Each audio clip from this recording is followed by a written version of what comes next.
Olá pessoal, sejam bem-vindos ao rescaldo do Casa Pia Futebol Clube do Porto. Algumas críticas a fazer à gestão do treinador, à maneira como abordou o jogo, mas não vamos ser extremos, vamos pôr um bocado de gelo porque acho que as reações têm sido muito exageradas. As críticas podem ser feitas sim se forem de forma construtiva, se tiverem de facto algum intuito e algum tipo de conhecimento para poder criticar o treinador nas escolhas ou na abordagem ou etc.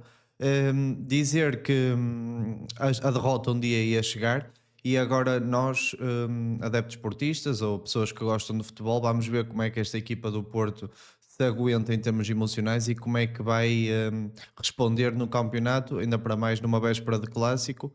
Era um jogo que ia ser difícil, ou seja, emocionalmente, depois de duas jornadas europeias, esta deslocação à casa do Casa Pia, que nem é uma casa, é casa emprestada, em Rio Maior, acaba por ser um jogo muito complicado. Se nós pensarmos, os três grandes vacilaram imenso exibicionalmente, ou seja, o próprio Sporting teve uma exibição muito abaixo do normal, marcou o gol da vitória no último minuto com um grande gol do Soares, diga-se de passagem. O próprio Benfica empatou em Tondela. O Porto contra o Casa Pia, na minha opinião, na primeira parte teve, teve, teve duas, três chances que devia ter feito o golo e é isso que também está a castigar um pouco a equipa de Farioli. É uma equipa que não produz imenso, mas as chances que produz até são chances que se podiam transformar em golo com alguma facilidade. 3 para 3 tabelas associativas na parte interior, a encontrar Gabri Veiga, a encontrar Borja Sainz e a escorregar no relvado, por causa do estado do relvado, algumas defesas de qualidade do guarda-redes Sequeira, o próprio remate do Tiago Silva de canto, os remates do Gabri Veiga, tudo boas defesas na passada. Não é fácil, ok. Acho que o momento de finalização poderia ter sido melhor. A maior parte das vezes os jogadores recorreram a uma técnica de remate potente. Eu acho que podiam ter colocado mais o remate ou obrigado o guarda-redes a hesitar mais com o que aconteceu. Mas basicamente a exibição do Porto em termos de XG produziu o dobro do adversário. Ok, não foi das melhores exibições.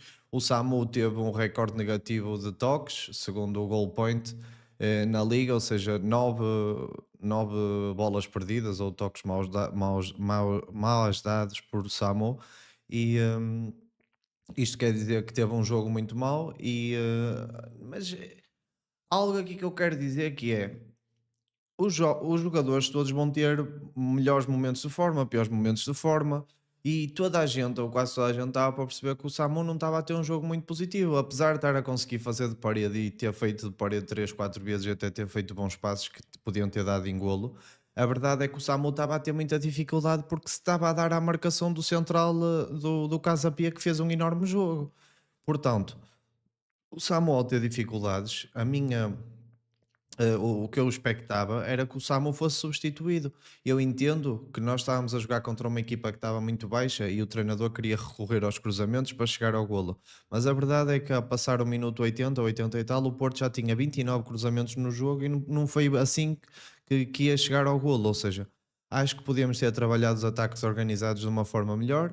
Acho que o posicionamento entre linhas dos nossos extremos, principalmente, porque é esta variabilidade que eu acho que Farioli e eu acho que todos os treinadores têm que ter esta capacidade, que é ter a rigidez do modelo, ter matrizes e depois, se o modelo não estiver a funcionar, se as matrizes não estiverem a funcionar, ter mais umas armas ou umas muletas diferentes do modelo que consiga manter alguns alicerces, mas que mude algumas coisas com bola principalmente.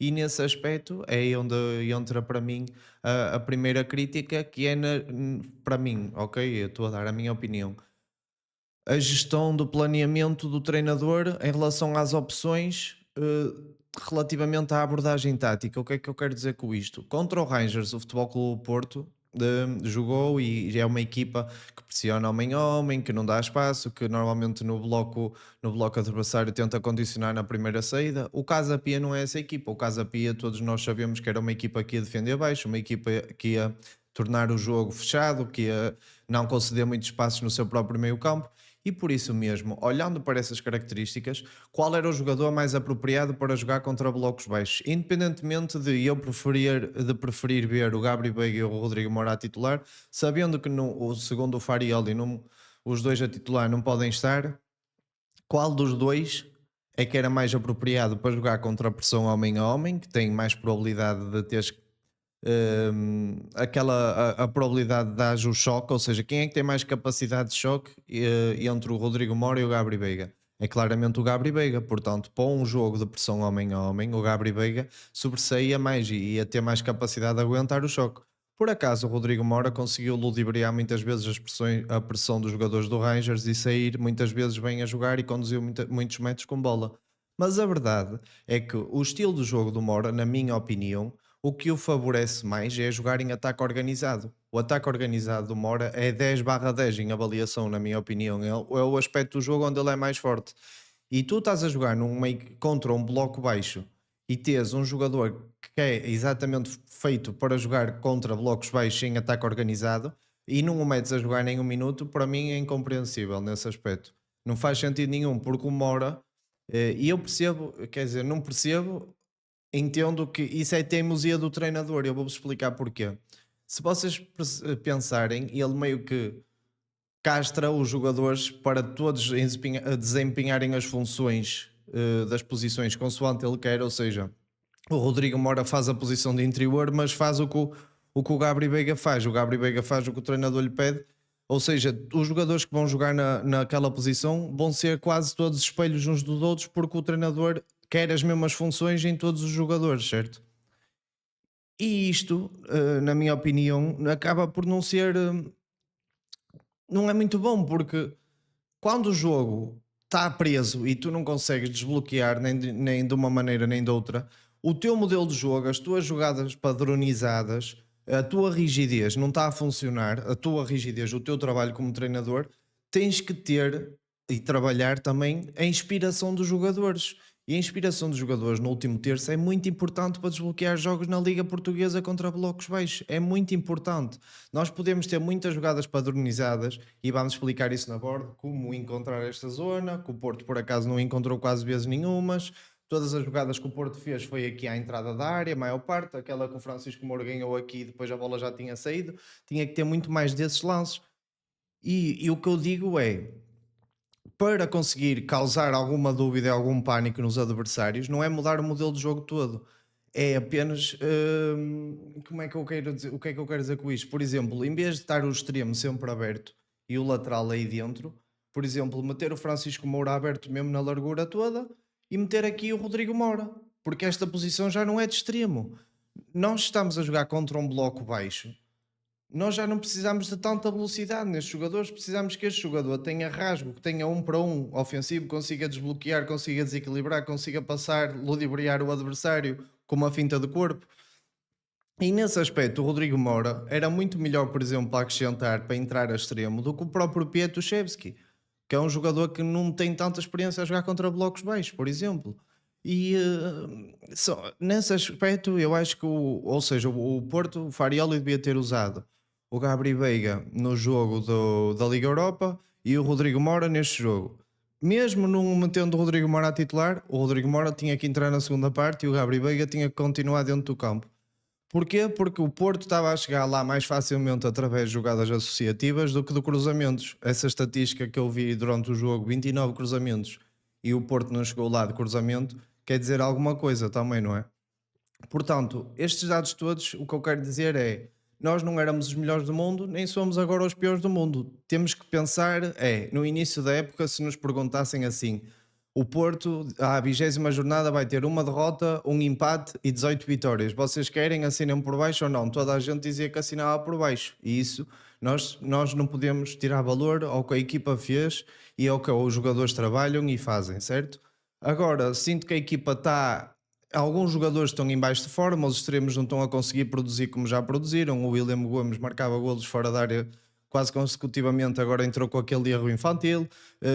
O próprio Borja Sainz fez aquele golo em Alberca e depois agora no momento da finalização não consegue ter acrescentado nada. O PP também desapareceu um pouco nesse aspecto, no campo dos números. O Samu parece que se deixa levar tanto tentativa no jogo associativo que depois não aparece nas zonas de finalização, ou seja, ainda não conseguiu encontrar o equilíbrio entre participar no modelo de jogo e depois concretizar as jogadas. Hum, e acho que o sangue novo que o Porto trouxe nestas contratações, com o Mofi e com o Fofana, vão de facto poder dar uma lufada de ar fresco a esta equipa. E acho que se eles estiverem em boa forma física, podem já vir a ser utilizados a titular, sinceramente. Portanto, espero que estejam a gostar do vídeo. Maltinha, se vocês gostarem deste livro que eu tenho aqui, que é do Deserbi de treinos, para quem quiser aprender um pouco mais de futebol, como é que os treinadores fazem os treinos para treinar certas mecânicas dentro do campo.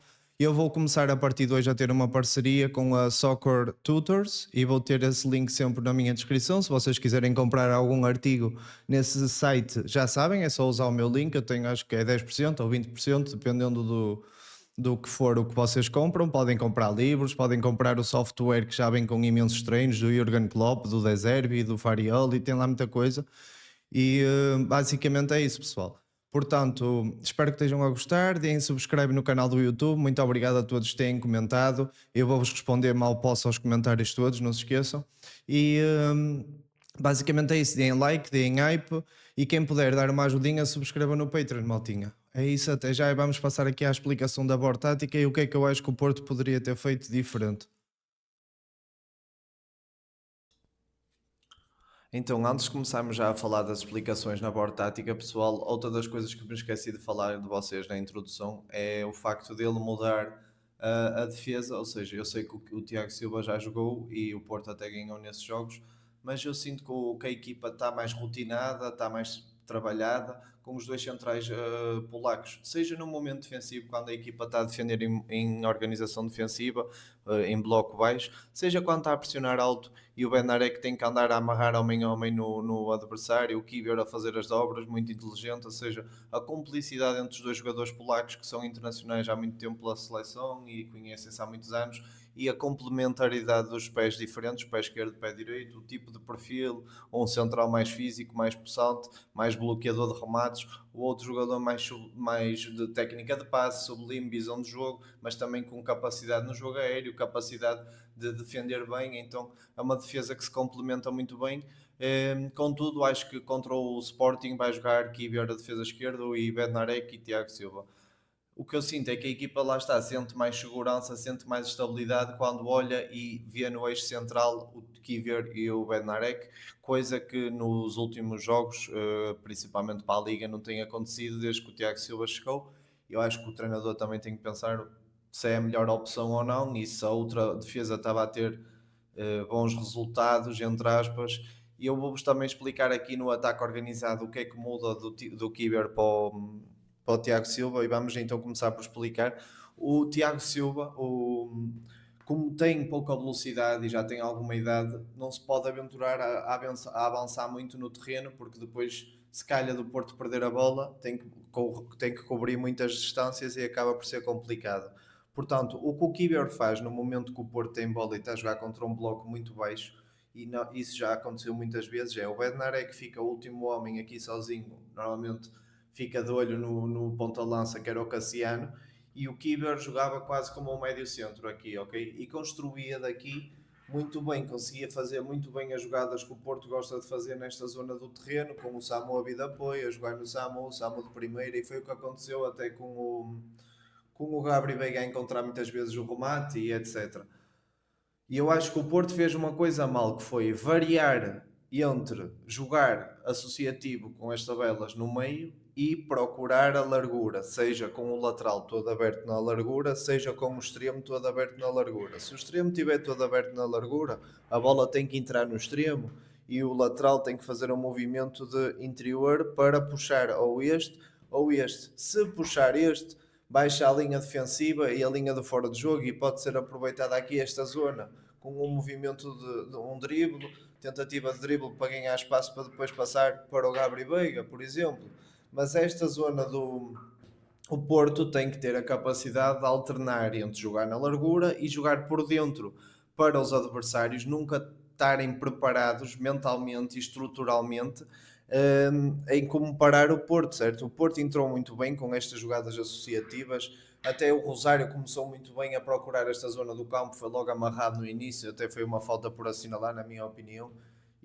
Mas acho que o Porto, se tiver a capacidade de fazer estas jogadas associativas, independentemente de não fazer golo, e alternar entre jogar na largura, quando depois o Porto for jogar no meio e quiser de facto fazer estas tabelas associativas, o que acontece é que a equipa adversária não vai estar tão preparada para isso. Se ela tiver que andar constantemente a virar a largura, depois a fechar, a virar a largura, depois a fechar, o Porto vai encontrar muito mais timings, muito mais buracos, muito mais espaços para poder aproveitar, ok, pessoal?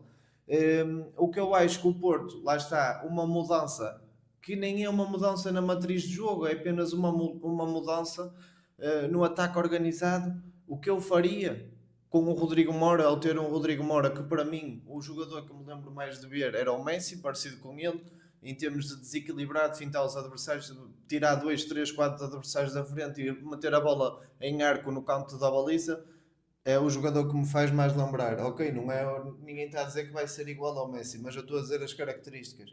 Uma pessoa tendo um jogador com as características como o Rodrigo Moura, o que acontece? Este extremo fechava muito para fazer a dobra. Tudo bem, metíamos aqui o Rodrigo Moura e onde central lateral a receber a bola aqui. O Rodrigo Moura recebendo a bola aqui, já não há táticas, não há tabelas associativas, não há cruzamentos ao segundo posto.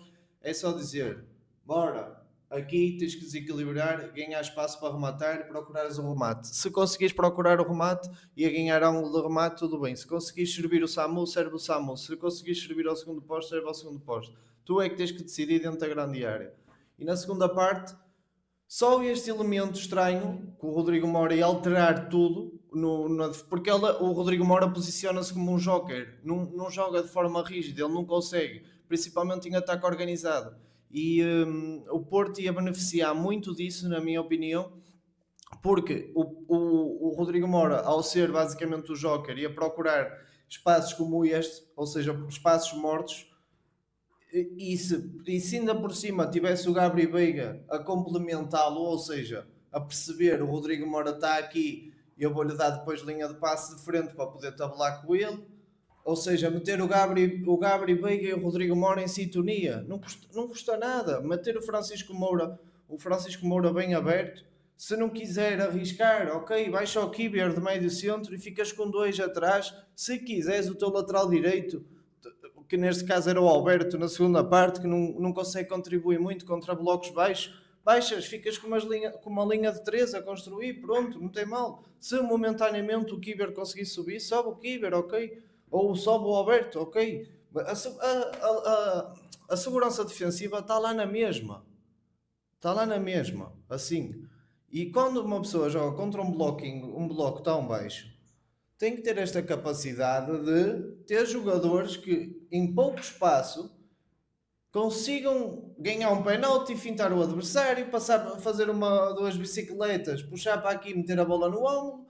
O Porto, o ano passado, o Porto nunca conseguiu desempenhar o modelo do Anselmi, nunca conseguiram desempenhar 90 minutos do modelo do Anselmi de atrair para encontrar o espaço. E o Porto chegava a ter vitórias com 2 dígitos de diferença porque tinha um jogador chamado Rodrigo Moura e não era a equipa, toda a gente via que não tinha assim ainda grande sincronia nem sintonia. E a verdade é que o Rodrigo Moura muitas vezes sozinho, só com o seu talento ao receber a bola nesta zona, conseguia desequilibrar os jogos. E hoje em dia parece que o Porto tem falta de talento para desequilibrar os jogos, mas eu acho que não tem. Eu acho é que o treinador tem que perder um bocado da rigidez para conseguir desbloquear um bloco tão baixo. É só isso. E nem é muito, é só uma permuta. Meteu o Rodrigo Moura, para além de não jogar a médio centro, meteu o Rodrigo Moura mais próximo da grande área. E ele vai ver como o Porto vai tirar frutos. Mas isto, digo, o Farioli está a fazer um trabalho espetacular. Atenção, eu só estou a pedir uma nuance diferente a meio do jogo se as coisas não estiverem a correr bem. Agora, o plano inicial pode ser exatamente o mesmo: a atração aos centrais, a maneira como o Porto mastiga até encontrar o 6 e depois mete os laterais por dentro para criar superioridade, ou mete os laterais por fora para ganhar mais espaço para o 6, ou mete os interiores mais próximos do 6 a participar na construção, ou mete os interiores abertos para libertar espaço para o ponta de lança participar, e está tudo bem, ok? Está tudo bem, ou seja, acho é que pode tentar, na minha opinião, usar as melhores armas do Mora do que o que tem usado até agora. E acho que o Mora pode vir a ser ainda muito, muito útil para as conquistas do Porto, porque ainda não está nada conquistado. E portanto é isso, maltinha. Espero mesmo que tenham gostado do vídeo. Um grande abraço. Amanhã vou tentar trazer um vídeo de análise a algum jogador. Não sei se gostam da ideia, mas eu estive a pensar em fazer, por exemplo, uma visão de jogo do Luís Soares do Sporting ou de vários jogadores do Sporting esta semana para uma pessoa conseguir ter ideia de como é que estão a jogar os jogadores do Sporting neste momento, ou os melhores. E porque já estamos em semana de clássico. E digam-me o que é que acharam da ideia, pessoal. Não se esqueçam então de meter o like, dar hype, comentar a vossa opinião e subscrever o canal no YouTube. E quem tiver hipótese de fazê-lo no Patreon também agradeço imenso. Um grande abraço e fui!